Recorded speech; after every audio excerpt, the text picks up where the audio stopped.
قرآن حکیم نے بھی سورہ آل عمران کے آخری رکوع میں ذکر کو سب سے پہلے اور سب سے اہم عامل کی حیثیت سے شمار کیا ہے۔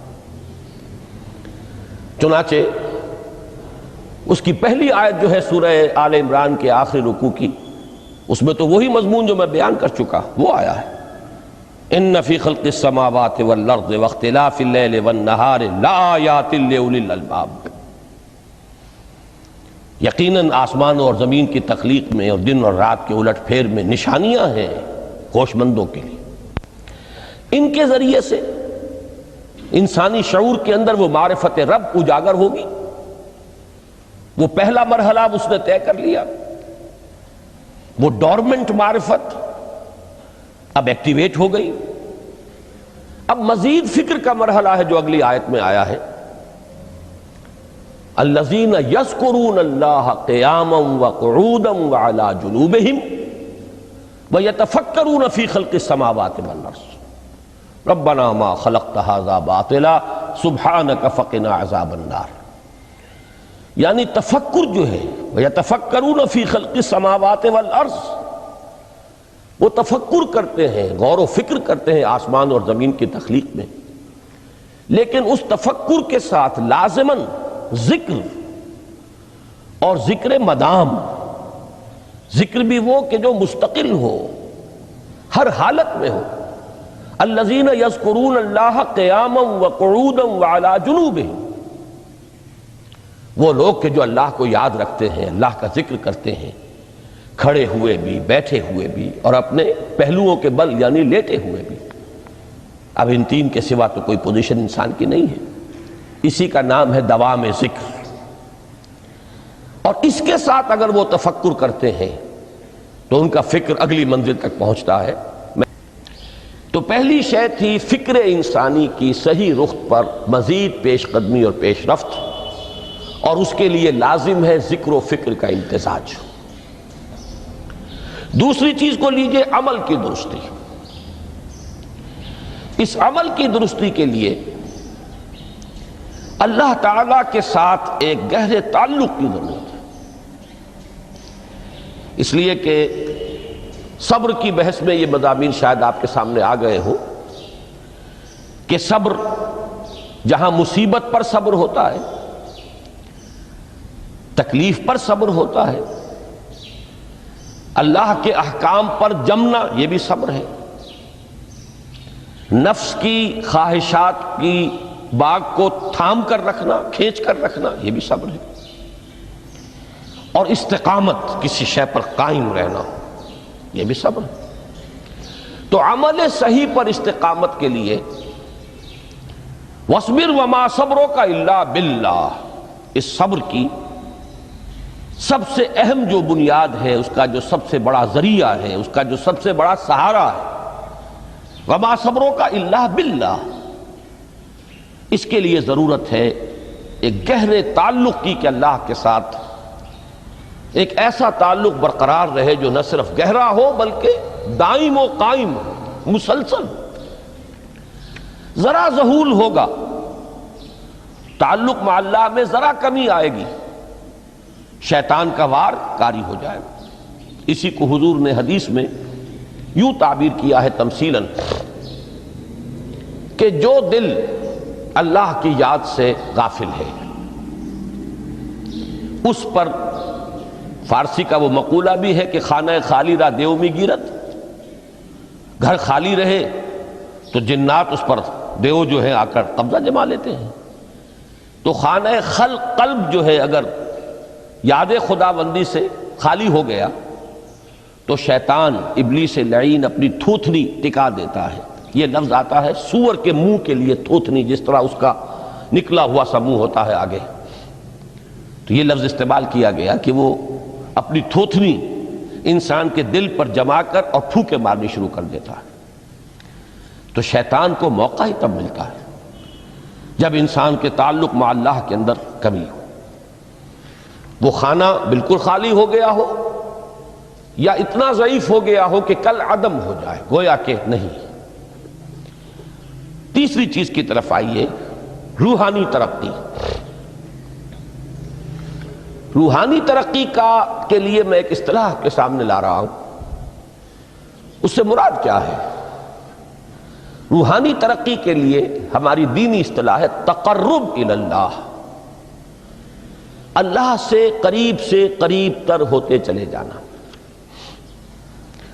اس پر میرا ایک کتابچہ بھی ہے، تقرب الی اللہ کے 2 مدارج، 2 درجے، جو در حقیقت ایک حدیث نبوی علیہ الصلوۃ والسلام ہی پر مبنی ہے کہ حضور نے ایک درجہ قرار دیا ہے تقرب بالفرائض، فرائض کے ذریعے سے انسان اللہ کا قرب حاصل کرے۔ ایک ہے تقرب بالنوافل، نوافل کے ذریعے سے اللہ کا قرب حاصل کرے۔ ان میں کیا نسبت و تناسب ہے، اہمیت کے اعتبار سے کون بڑھ کر ہے، بلندی کے اعتبار سے کون بڑھ کر ہے، یہ تمام مسائل میں نے اپنی اس تقریر میں بیان کیے تھے جو اس کتابچے میں شائع ہوئی ہے۔ اس وقت میں اس کی تفصیل میں نہیں جا رہا، صرف یہ تذکرہ اس لیے کر رہا ہوں کہ جن کو بھی خواہش ہو جائے وہ اس کا مطالعہ کرے۔ ہماری اس وقت کی گفتگو سے وہ کتابچہ اس جگہ پر منسلک ہوگا۔ تو تقرب الی اللہ، یہ تقرب کوئی فزیکل فینومینن نہیں ہے، جسمانی یا مادی مسئلہ نہیں ہے۔ اللہ سے قرب یہ نہیں ہے کہ کوئی کروڑوں میل کا فاصلہ ہے، اب ہمیں کوئی رسی پر چڑھنا ہے اوپر بڑی محنت اور مشقت سے۔ فصل تو ہے ہی نہیں، فاصلہ ہے ہی نہیں، بعد ہے ہی نہیں۔ نحن اقرب الیہ من حبل الورید، ہم تو انسان سے اس کی شہرگ سے بھی زیادہ قریب ہیں۔ ہوا معکم اینما کنتم، وہ تو تمہارے ساتھ ہی ہوتا ہے جہاں کہیں بھی تم ہو، بس صرف یہ کہ تمہاری توجہ نہیں ہوتی، تم اور چیزوں میں مشغول و مصروف رہتے ہو، تم ہماری طرف دھیان ہی نہیں دیتے، تم ہماری طرف متوجہ ہی نہیں ہوتے۔ ہم تو مائل بے کرم ہے، کوئی سائل ہی نہیں، راہ دکھلائیں کسے رہنو منزل ہی نہیں۔ انسان جب متوجہ ہو جاتا ہے اور بڑھتا ہے، آگے پیش قدمی کرتا ہے روحانی اعتبار سے، تو یہ ہے در حقیقت تقرب الی اللہ، اور اسی کو ہم کہیں گے روحانی ترقی۔ اب ان 3 چیزوں کو اگر آپ نے ذہن میں جما لیا، پھر میری بات کی ترتیب اس کو ذہن میں قائم کیجئے۔ ہم چلے کہاں سے؟ کہ دین کے ساتھ اصل مناسبت فلسفے کی نہیں، حکمت کی۔ نمبر 2، حکمت قرآنی کا پہلا اور اہم ترین اور بنیادی مسئلہ معرفت رب کا حصول ہے۔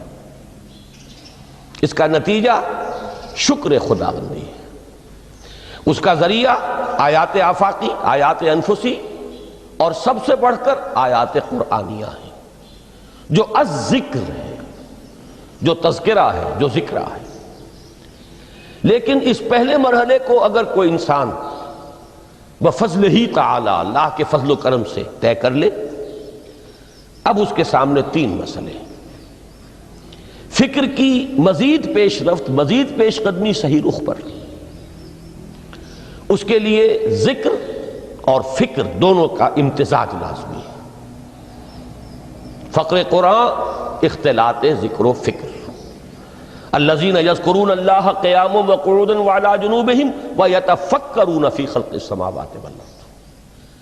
دوسری شے عمل کا درست رہنا، نہ افراط و تفریط ہو، عدم توازن ہو، نہ انسان نفس سے مغلوب ہو جائے، نہ انسان جذبات کی رو میں اندھا ہو جائے، نہ انسان ماحول سے مرعوب ہو کر متاثر ہو جائے، صحیح رخ پر اس کا عمل۔ نمبر 3، روحانی ترقی، جو اصل حاصل ہے، جو اصل مقصود ہے۔ نمبر 2 چیز کے لیے تعلق مع اللہ ضروری، نمبر 3 کے لیے تقرب الی اللہ ضروری۔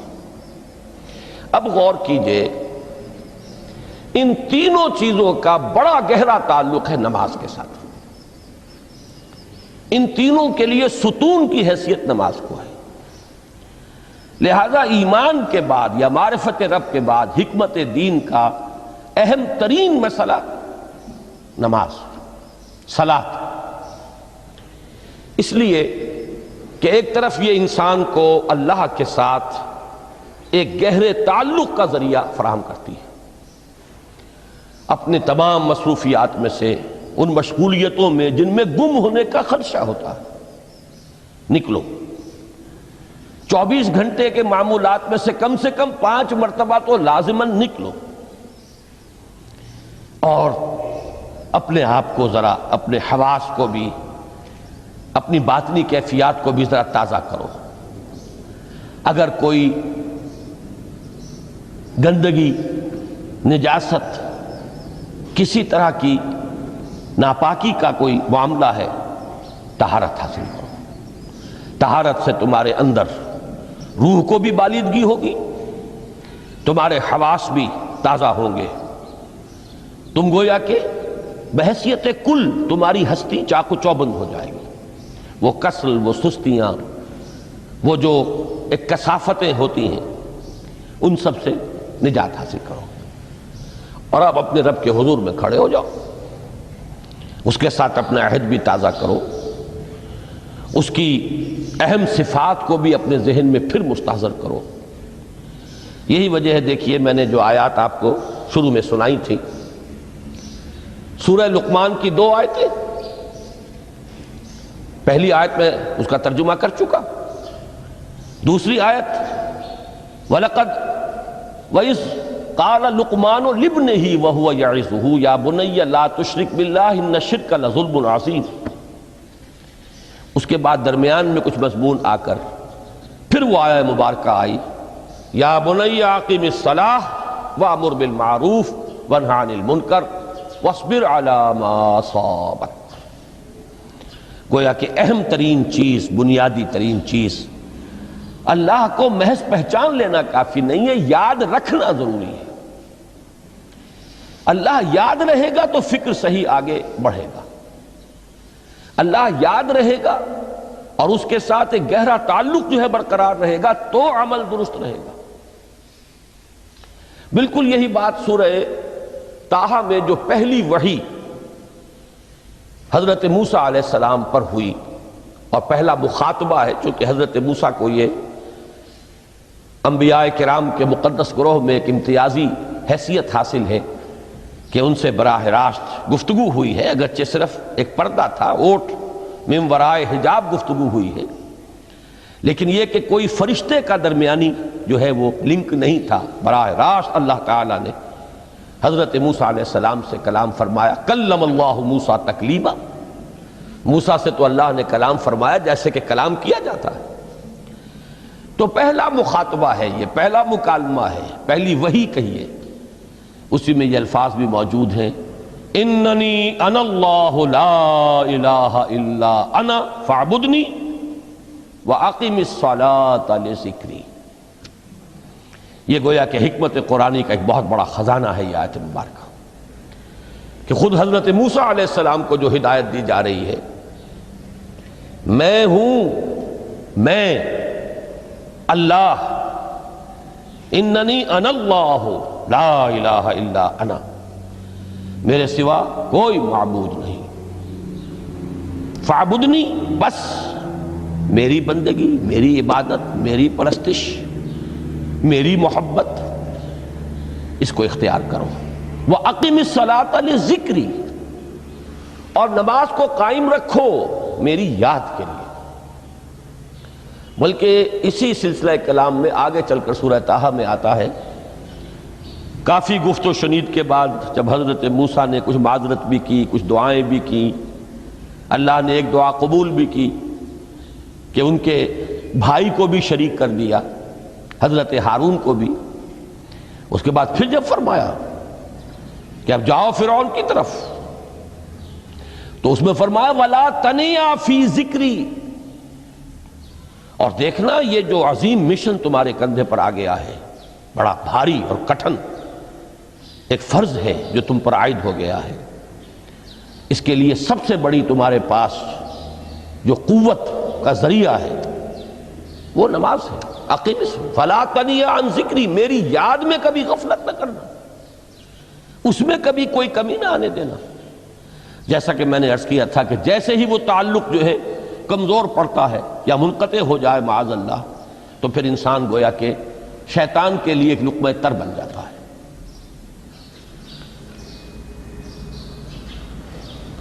اب آپ غور کیجئے، تیسری شے تقرب الی اللہ، اس کے حوالے سے بھی جو فرائض اور نوافل کی بات ہے اس کو اس وقت ذہن سے نکال کر یہ سمجھیے کہ اس میں نماز کا کیا مقام ہے، اس لیے کہ نماز فرض بھی ہے، نماز نفل بھی ہے، وہ تو ان دونوں میں شریک ہو جائے گی۔ اب اس کو لفظ صلاۃ کے حوالے سے آپ ان دونوں چیزوں کو سمجھیے۔ صاد لام واو یا یہ چونکہ حروف علت ایک دوسرے سے بدلتے رہتے ہیں، یہ جو مادہ ہے اس کی جو خالص لغوی اصل ہے، جو خالص عربی زبان میں اس کا بنیادی مفہوم ہے، وہ آگ جلانا یا آگ تاپنا یا آگ سینکنا، حرارت حاصل کرنا۔ لہذا بار بار آتا ہے جہنم کے ذکر میں، اسلوہا، اب جلو اس میں، تاپو اس کو، یہ سینکے گی تمہیں۔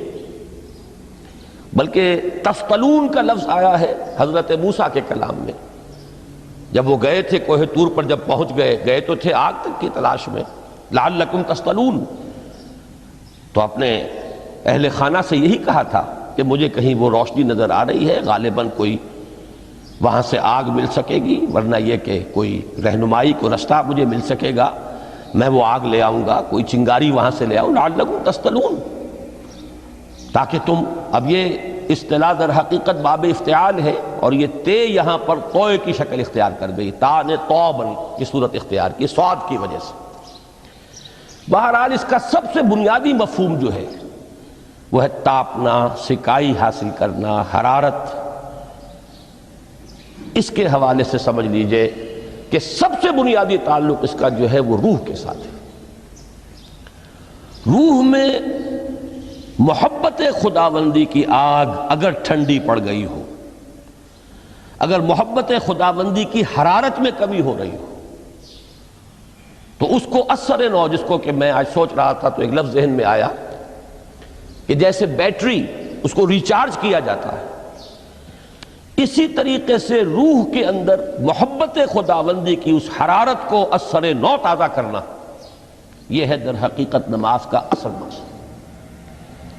اس لیے کہ اس لفظ کا بنیادی مفہوم، اصل لغوی مفہوم تو یہ، اگرچہ اس کا سب سے زیادہ کثرت سے جو استعمال ہوتا ہے، اور لفظ صلاۃ جس سے در حقیقت جس تصور پر مبنی ہے وہ ہے اقدام، کسی کی طرف متوجہ ہونا اور پھر دعا۔ صلاۃ کا سب سے قریبی مفہوم لفظی جب بیان کیا جائے گا، اس سے مراد، اس کے معنی، تو دعا اس میں اہم ترین ہے۔ کسی کی طرف توجہ کرنا، مناجات کرنا، گفتگو کرنا، مخاطبہ، مکالمہ، دعا، یہ در حقیقت صلاۃ کا سب سے بڑا اصطلاحی مفہوم ہے۔ لیکن جو اس کا مادہ ہے، صاد لام واو یا صاد لام یا، اس کا اصل مفہوم جو ہے وہ تاپنا، حرارت حاصل کرنا۔ تو ان دونوں کے حوالے سے عرض کر رہا ہوں، وہ تاپنا اور حرارت حاصل کرنا وہ ہے روح کے اعتبار سے۔ وہ جو کہا اقبال نے کہ بجھی عشق کی آگ اندھیر ہے، مسلمان نہیں راہ کا ڈھیر۔ یہ عشق کی آگ جب بجھ جاتی ہے، در حقیقت یہی تو انسان کی روحانی موت ہے۔ جب یہ نہ رہے تو چاہے منطق میں بہت انسان ماہر ہو، مجھے اقبال کا ایک شعر یاد آیا ہے تقابل کرتے ہوئے، ایک انسان محکوم اور ایک انسان حر، آزاد انسان، ان کی نفسیات میں جو بنیادی فرق علامہ اقبال نے مختلف مواقع پر بیان کیے ہیں۔ محکوم ہے بیگانہ اخلاص و مروت، ہر چند کے منطق کی دلیلوں میں ہے چالاک۔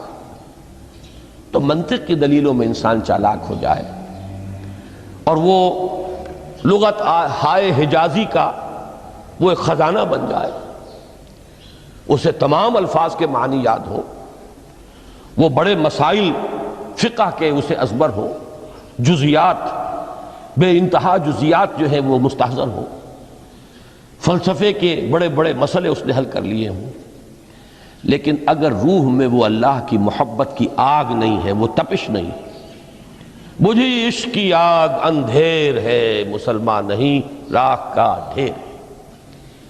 اسی کے حوالے سے آج مجھے یاد آیا تھا کہ وہ جو بڑی سادہ سی ایک نظم ہے، اللہ تعالیٰ سے دعا، یا رب دل مسلم کو وہ زندہ تمنا دے، اس میں بھی جو الفاظ آئے ہیں جو روح کو گرما دے اور قلب کو تڑپا دے، یہ ہے اصل جو مقصود ہے نماز کا۔ اور یہی وہ چیز ہے جیسا کہ میں نے عرض کیا تھا کہ نگاہوں سے اوجھل، یہ پہلو سامنے ہے ہی نہیں، دوسرا پہلو سامنے ہے اور وہ بھی میرے نزدیک بہت اہم ہے، بہت بنیادی ہے، اس میں کوئی شک نہیں، لیکن یہ ہے بلند ترین منزل کہ تقرب الی اللہ، اس کے لیے در حقیقت یہ کس لیے درکار ہے؟ روح کے اندر عشق کی حرارت اور گرمی تازہ ہو جائے۔ بسا اوقات یہ اندر دب جاتی ہے، جیسے انگارہ ہوتا ہے آگ کا، اس کے اوپر خاک اور راکھ آ جاتی ہے، اندر کچھ ہوتی ہے، آگ دبی ہوئی سمجھ، آگ بجھی ہوئی نہ جان، اس دبی ہوئی آگ کو پھر ایک شعلہ بنانا، پھر اس کے اندر ایک حیات تازہ پیدا کرنا، یہ ہے نماز کا اہم ترین اور بلند ترین مقصد۔ لیکن اس کے ساتھ ہی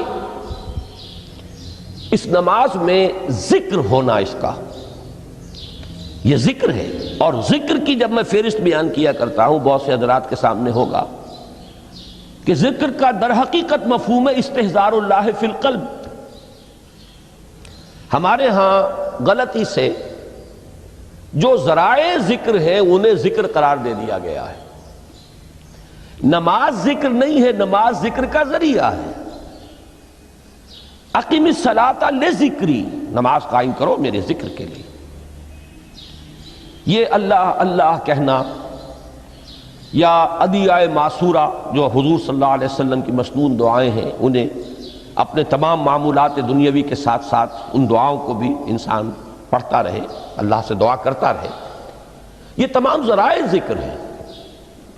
سبحان اللہ سبحان اللہ الحمدللہ الحمدللہ، اس کا آپ ورد کیجئے، یہ بھی ذریعہ ذکر ہے۔ حقیقت میں ذکر ہے استحضار اللہ فی القلب، اللہ کو دل میں لے آنا، اللہ کو دل میں حاضر کر لینا، اصل میں تو ترجمہ ہوگا، لیکن حاضر جاننا، یہ کیفیت جو ہے انسان کو حاصل ہو جائے۔ اب اس کے حوالے سے ذرا بات سمجھیے کہ ایک تو میں عرض کر چکا ہوں مجسم ذکر تو قرآن ہے، لہذا ذکر کی فہرست جب آپ کریں گے ذرائع ذکر تو ان میں سب سے پہلے قرآن آئے گا، اس لیے کہ وہ ہماری حکمت کے پہلے مسئلے کو حل کر رہا ہے، بنیادی مسئلہ، اہم ترین مسئلہ۔ دوسرے نمبر پر ذکر جو ہے، اب اس کے لیے کچھ اصطلاحات جو میرے مختلف دروس میں شاید آپ کے سامنے بعد میں آئیں یا پہلی آ چکی ہوں، ان کے حوالے سے میری بات سمجھیے۔ ایک ذکر غیابی ہے، تھرڈ پرسن میں، صیغہ غائب میں اللہ کی یاد کرنا، اللہ اکبر اللہ اکبر اللہ اکبر۔ ابھی اللہ اکبر جو ہے یہ جملہ اسمیہ خبریہ ہے، ایک حقیقت کی تکرار آپ کر رہے ہیں، اللہ سب سے بڑا ہے، اللہ سب سے بڑا ہے، سبحان اللہ سبحان اللہ سبحان اللہ۔ یہ در حقیقت ذکر غیابی ہے کہ آپ اس میں مخاطب نہیں ہیں اللہ سے، ایک ذکر خطابی کہیں یا ذکر حضوری کہیں، جس میں مکالمہ ہوتا ہے، جس میں گفتگو ہوتی ہے۔ تو نماز در حقیقت ذکر حضوری اور ذکر خطابی کی بلند ترین شکل ہے۔ اس لیے میں نے عرض کیا تھا کہ نماز کے لفظ یا صلاۃ کے لفظ، یہ اصطلاحی معنی جو اکثر و بیشتر کیے جاتے ہیں وہ ہے دعا، اور دعا میں ہوتا کیا ہے؟ مکالمہ ہے، مخاطب، اے اللہ، اے میرے رب، اے پروردگار۔ پھر یہ کہ اس میں اقدام اور کسی کی طرف متوجہ ہونا، یہی وجہ ہے کہ افتتاح صلاۃ، نماز کو شروع کرنے کے لیے ایک تو وہ الفاظ جو قرآن مجید میں آئے ہیں، انی وجہت وجہی للذی فطر السماوات والارض حنیفا وما انا من المشرکین، یہ ہے توجہ کا ارتکاز، بشرطے کہ یہ صرف الفاظ ہی نہ نکل رہے ہوں، واقعتاً یہ تعبیر ہو اس وقت کی انسان کی نفسیاتی کیفیت کی، کہ شعوری طور پر وہ فیصلہ کرتا ہے کہ اب میں منقطع ہو رہا ہوں، ہر چہار طرف سے اپنی توجہ کو ہٹا کر، ہر مسئلے سے اپنے آپ کو خالی و ذہن کر کے یعنی ظاہری اور باطنی دونوں اعتبار سے میں اپنی توجہ کا ارتکاز کر رہا ہوں اس ذات کی طرف جس نے آسمانوں اور زمین کو پیدا کیا، اور بالکل یکسو ہو کر رہا ہوں۔ انی وجہت وجہی للذی فطر السماوات والارض حنیفا وما انا من المشرکین۔ اور دوسری وہ جو دعا جس سے ہم افتتاح کرتے ہیں اپنی نماز کا، دیکھیں اس میں خطاب کا کس قدر اہتمام، وہاں سبحان اللہ نہیں ہے، سبحانک اللہم، پاک ہے تو اے رب ہمارے، وبحمدک وتبارک اسمک وتعالی جدک۔ اب آپ غور کر رہے ہیں، یہ ہے تخاطب، براہ راست مخاطب ہونا شروع ہو رہی ہے۔ تو سب سے پہلی بات تو یہ ہوئی کہ ذکر کی ایک شکل ہے ذکر غیابی، دوسری ذکر حضوری، اور ذکر حضوری یا ذکر خطابی کی بلند ترین منزل، بلند ترین اس کا ذریعہ نماز۔ اس کو ایک پہلو سے اور سمجھ لیجئے، سورہ فاتحہ جب پھر ہم پڑھتے ہیں جسے الصلاۃ کہا گیا ہے، جو لب لباب ہے، خلاصہ ہے، اس میں پھر تدریجاً غیاب سے حضور کی طرف پیش قدمی ہوتی ہے۔ الحمدللہ رب العالمین الرحمن الرحیم مالک یوم الدین، یہ ذکر غیابی ہے، اس میں ابھی خطاب نہیں آیا، یہ وہی جملہ اسمیہ ہے۔ کل تعریف اس اللہ کے لیے ہے جو تمام جہانوں کا پروردگار ہے، مالک ہے، جو رحمان ہے، رحیم ہے، جزا و سزا کے دن کا مختار و مالک ہے۔ اب یہ غیاب سے حضور کی طرف، ایاک نعبد و ایاک نستعین اہدنا الصراط المستقیم، یہ ہے وہ۔ اب پہلے ایک معاہدہ ہے، ایک اقرار ہے، اعتراف ہے، وعدہ ہے، اور پھر دعا ہے، استدعا ہے کہ حضور نے فرمایا، یقول اللہ تعالی، اللہ یہ فرماتا ہے، اسی لیے اس کو حدیث قدسی کہیں گے۔ قسمت الصلاۃ بینی و بین عبدی نصفین، میں نے نماز کو اپنے اور اپنے بندے کے مابین آدھا آدھا تقسیم کر دیا ہے۔ اب یہاں تک تو جملہ ہے اللہ کا، یہ ہے حدیث قدسی۔ اب آگے جو ہے نریشن اس کی جو ہے حضور صلی اللہ علیہ وسلم کی جانب سے ہے، یعنی خبر دے رہے ہیں وہ اللہ کی طرف سے ہی۔ ویسے تو تمام احادیث ہی گویا کہ ہم سمجھتے ہیں انسپائرڈ تو اللہ کی طرف سے ہی ہے، لیکن یہ کہ جہاں صراحت ہو کہ اللہ کہتا ہے وہ حدیث قدسی ہے۔ تو یقول اللہ تعالی قسمت الصلاۃ بینی و بین عبدی نصفین، یہاں تک تو حدیث قدسی ہے۔ اب دوسری عام حدیث ہے، اذا قال العبد الحمد للہ رب العالمین یقول اللہ تعالی حمدنی عبدی، جب بندہ کہتا ہے الحمدللہ رب العالمین، پروردگار کہتا ہے میرے بندے نے میری حمد کی۔ جب بندہ کہتا ہے الرحمن الرحیم، پروردگار فرماتا ہے اثنا علی عبدی، میرے بندے نے میری ثنا کی، بڑی تعریف کی۔ جب بندہ کہتا ہے مالک یوم الدین، اللہ فرماتا ہے مجدنی عبدی، میرے بندے نے میری بڑی بزرگی بیان کی ہے، تمجید کی ہے۔ پھر جب بندہ کہتا ہے ایاک نعبد و ایاک نستعین، اللہ فرماتا ہے ھذا ما بینی و بین عبدی ولعبدی ما سأل، یہ ہے میرے اور میرے بندے کے درمیان۔ یہ تو معاہدہ ہے نا، معاہدے میں تو دو فریق جکڑے جاتے ہیں،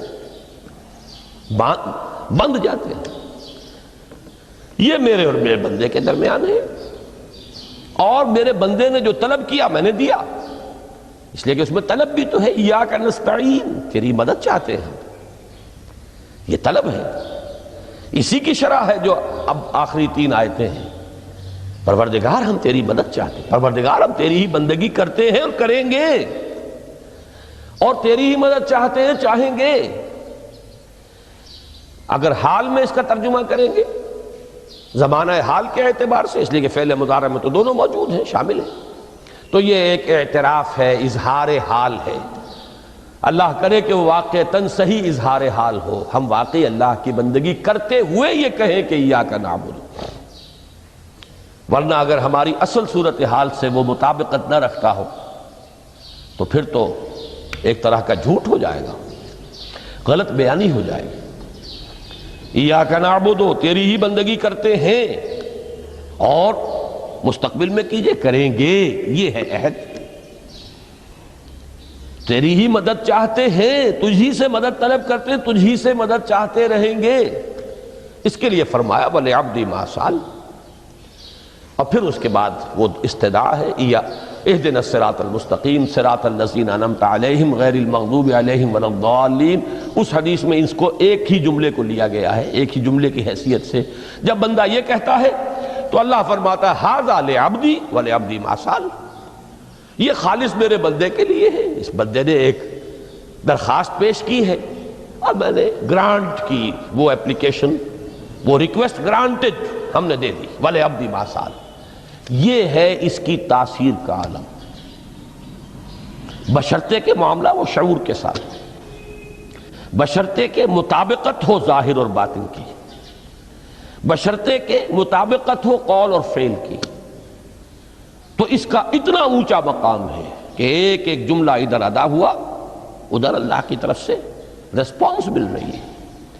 افلاک سے آتا ہے نالوں کا جواب آخر، اٹھتے ہیں حجاب آخر، کرتے ہیں خطاب آخر۔ حال دل کس کو سنا